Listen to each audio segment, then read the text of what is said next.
नमस्कार दोस्तों, आप सभी का हार्दिक स्वागत है हमारे युक्ति आईएएस एकेडमी के यूट्यूब चैनल पर।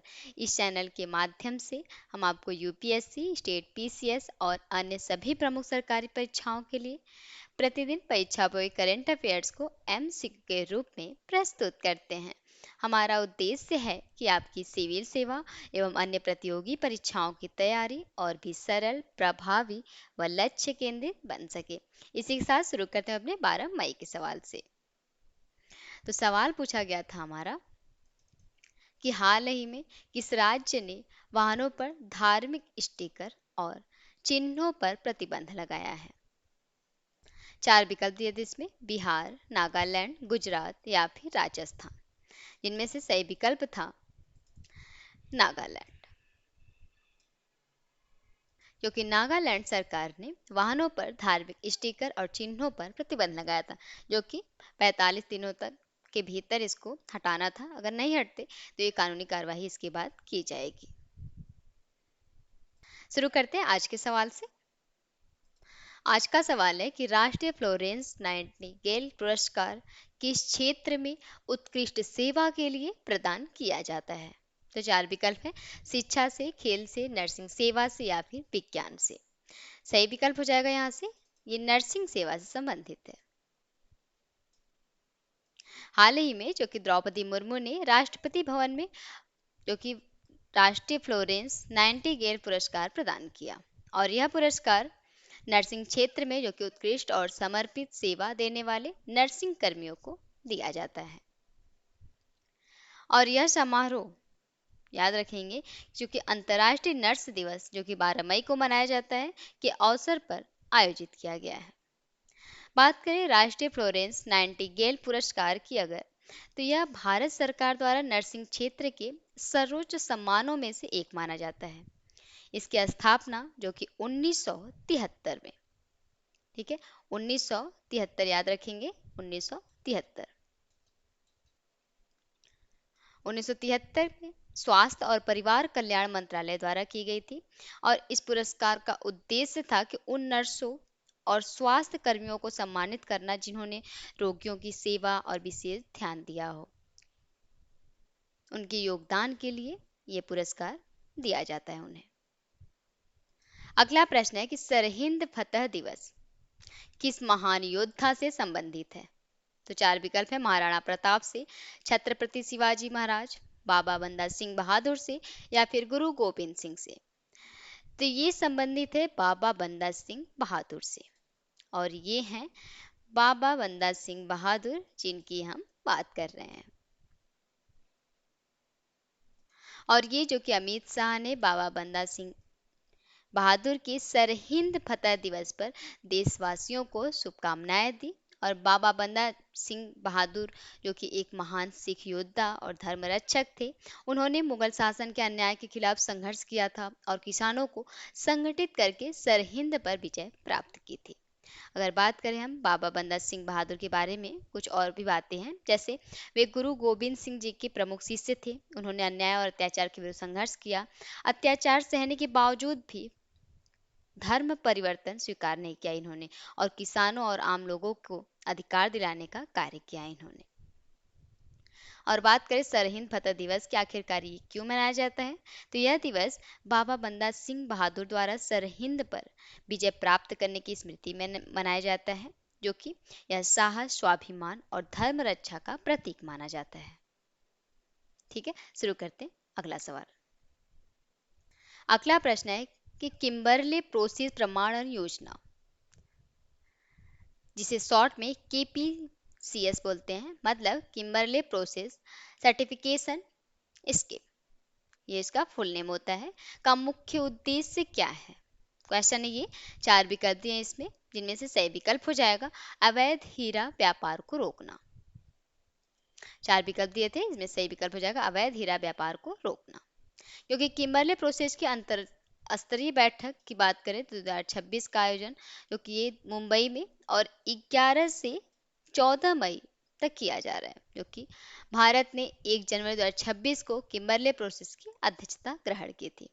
किमरले प्रोसे प्रमाण योजना की बात करें कि अगर आखिरकार ये क्या होता है, तो यह एक अंतर्राष्ट्रीय पहल होती है जिसका उद्देश्य होता है कि संघर्ष क्षेत्रों में अवैध रूप से, जो गैर कानूनी रूप से प्राप्त हीरे होते हैं, उनको वैध वैश्विक व्यापार में प्रवेश करने से रोकना। ये होते हैं किमरले प्रोसे प्रमाणन योजना। और जो कि भारत ने 2026 के लिए इसकी थीम भी रखी है, 3C थीम। 3C टीम सी मतलब यहाँ पे थीम की, जिसमें है क्रेडिबिलिटी मतलब विश्वसनीयता, अनुपालन, और कंज्यूमर कॉन्फिडेंस मतलब उपभोक्ता विश्वास पर विशेष जोर दिया गया है। ये तीनों इसकी थीम थी। शुरू करते हैं अगला प्रश्न। अगला प्रश्न है कि हाल ही में राष्ट्रीय सुशासन केंद्र मतलब एनसीजी ने किस देश के सिविल सेवकों के लिए पहला क्षमता निर्माण कार्यक्रम शुरू किया?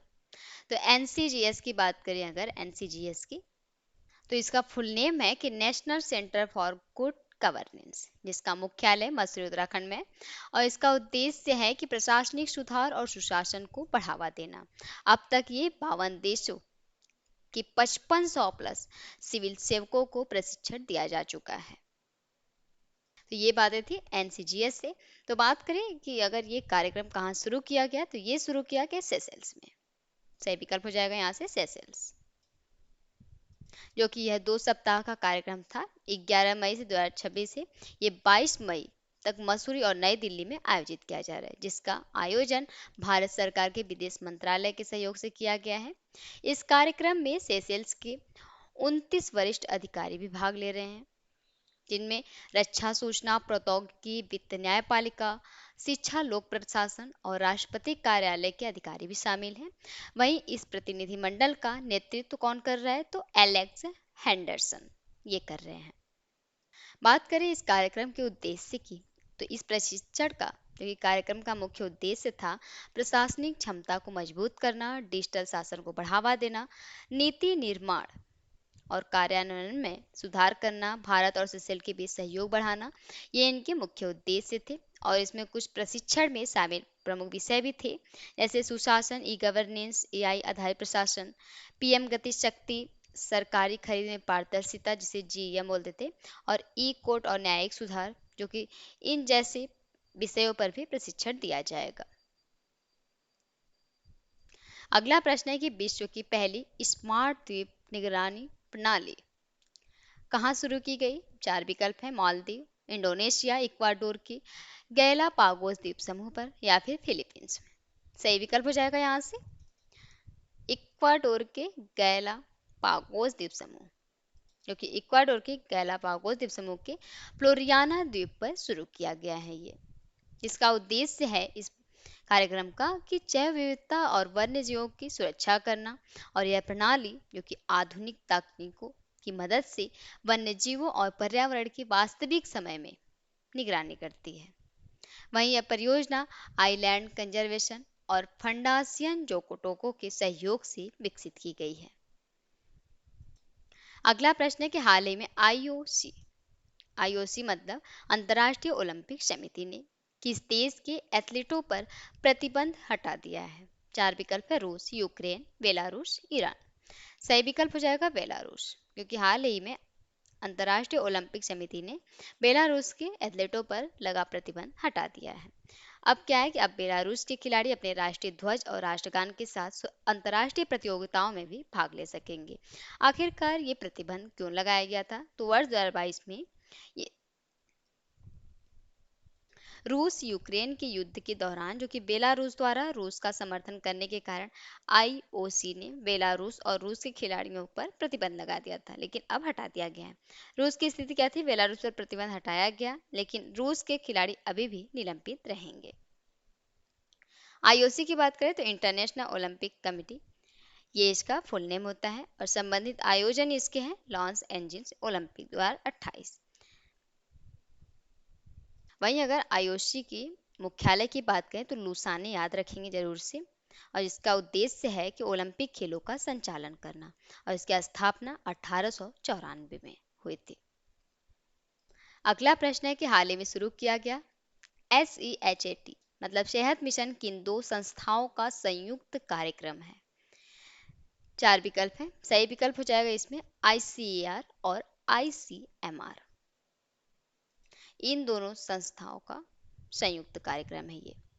ICAR मतलब भारतीय कृषि अनुसंधान परिषद और ICMR मतलब भारतीय आयुर्विज्ञान अनुसंधान परिषद ने मिलकर शुरू किया था इस मिशन को, जिसकी शुरुआत JP नड्डा और शिवराज सिंह ने की है। जिसका उद्देश्य है कि कृषि और स्वास्थ्य को जोड़कर लोगों को पौष्टिक भोजन और बेहतर स्वास्थ्य प्रदान करना। इसके तहत जैव फोर्टिफाइड फसलें, संतुलित आहार और पोषण सुधार पर विशेष ध्यान दिया जाएगा। वहीं शहद के फुल नेम की बात करें तो science excellence for health through agriculture transformation, ये इसका फुल नेम होता है। अगला प्रश्न है कि हाल ही में एडीटी प्लेयर्स चैंपियनशिप 2026 का खिताब जीतने वाले भारतीय गोल्फर कौन बने हैं? चार विकल्प दिए इसमें। शुभंकर वर्मा, अर्जुन अटवाल, पुखराज सिंह गिल या फिर अदिति अशोक। सही विकल्प हो जाएगा पुखराज सिंह गिल, और ये हैं पुखराज सिंह गिल। हाल ही में जो कि पुखराज सिंह गिल ने मलेशिया के कहाँ पे कुआलालंपुर में आयोजित एडीटी प्लेयर्स चैंपियनशिप 2026 का खिताब जीता है, और यह उनके करियर का जो कि पहला एशियन डेवलपमेंट टूर खिताब है। पुरस्कार राशि की बात करें तो $19,250 थी, ये पुरस्कार राशि थी। और इन्होंने जीत हासिल की तो किसे हराया? तो इन्होंने हराया पुखराज सिंह, जो कि 3 तरफा प्ले ऑफ में इन्होंने थानविन ली और शॉन रामोस को हराकर ये खिताब हासिल किया है, जिसका इनका यह जो कि उनका पहला पेशेवर एडीटी खिताब है, और इस सीजन में जो कि एडीटी जीतने वाले ये दूसरे भारतीय खिलाड़ी बने हैं। एडीटी की बात करें अगर, एडीटी का फुल नेम होता है एशियन डेवलपमेंट टूर। अगला प्रश्न है कि हाल ही में पुडुचेरी के मुख्यमंत्री के रूप में किसे नियुक्त किया गया है? चार विकल्प हैं। वी नारायण स्वामी को, एन रंगास्वामी को, MK स्टालिन को या फिर पिनाराई विजयन को। तो ये किया गया एन रंगास्वामी को, और ये हैं एन रंगास्वामी। हाल ही में जो कि द्रौपदी मुर्मू ने एन रंगास्वामी को पुडुचेरी का मुख्यमंत्री नियुक्त किया है, और ये खास बात है कि ये 5वीं बार पुडुचेरी के मुख्यमंत्री बनने जा रहे हैं, क्योंकि हाल ही में वे विधानसभा चुनाव में AINRC के नेतृत्व वाले NDA गठबंधन को 30 सदस्यीय विधानसभा में 18 विधायकों का समर्थन प्राप्त हुआ, जो बहुमत से अधिक था। वहीं एन रंगास्वामी जो कि पहले भी कई बार पुडुचेरी के मुख्यमंत्री रह चुके हैं, जैसा हमने बताया, और एक कांग्रेस नेता के रूप में जो कि 2001 से 2008 तक तथा बाद में ये अपनी पार्टी अखिल भारतीय NR कांग्रेस बनाकर 2011 से 2016 और 2021 से 2026 तक मुख्यमंत्री पद संभाला इन्होंने। और हालिया चुनाव में क्योंकि वे थट्टन चावड़ी और मंगलम दोनों विधानसभा क्षेत्रों में निर्वाचित हुए हैं। और ये शपथ ग्रहण की इनकी बात करें तो ये 23 मई 2026 को है। अगला प्रश्न है कि चेस्का मेसी के नाम से प्रसिद्ध फाउस्टिनो ओरो, और ये हैं फाउस्टिनो ओरो जिनकी बात हो रही है, ये किस देश से संबंधित है? चार विकल्प है। अमेरिका, रूस, अर्जेंटीना या फिर फ्रांस से। सही विकल्प हो जाएगा यहाँ से अर्जेंटीना। ये 12 वर्ष 6 महीने और 26 दिन की उम्र में जो कि ग्रैंड मास्टर बनने की उपलब्धि हासिल की है इन्होंने, और ये अर्जेंटीना के रहने वाले हैं, और इन्हें चेस का मेसी भी कहा जाता है। और ये खास बात है कि दूसरे सबसे कम उम्र के ग्रैंड मास्टर बने हैं फाउस्टिनो ओरो। आज का सवाल है आप लोगों के लिए कि हाल ही में प्रधानमंत्री नरेंद्र मोदी ने ध्यान मंदिर का उद्घाटन किस संस्था के कार्यक्रम में किया है? चार विकल्प है। Isha foundation, Ramakrishna mission, art of living foundation या फिर पतंजलि योगपीठ में। सही विकल्प को आप लोगों को कमेंट बॉक्स में जरूर बताना है। इस वीडियो को अंत तक देखने के लिए आप सभी का दिल से धन्यवाद। अगर ये वीडियो आपके लिए उपयोगी लगी हो तो कृपया चैनल को सब्सक्राइब जरूर करें, वीडियो को लाइक करें और अपने दोस्तों के साथ शेयर करें। साथ ही युक्ति IAS ऐप है हमारा एक, उसे डाउनलोड कर लें, जहां आपको मिलेगा पूरा सिलेबस। चलिए MCQs, करेंट अफेयर्स हिंदी और इंग्लिश दोनों में है। कोई भी महत्वपूर्ण अपडेट आपसे छूट ना जाए, इसलिए टेलीग्राम, इंस्टाग्राम और फेसबुक पर भी फॉलो कर लें। युक्ति आईएएस ऐप और सभी सोशल मीडिया के लिंक आपको वीडियो डिस्क्रिप्शन में मिल जाएंगे। आपकी सफलता ही हमारा संकल्प है। धन्यवाद।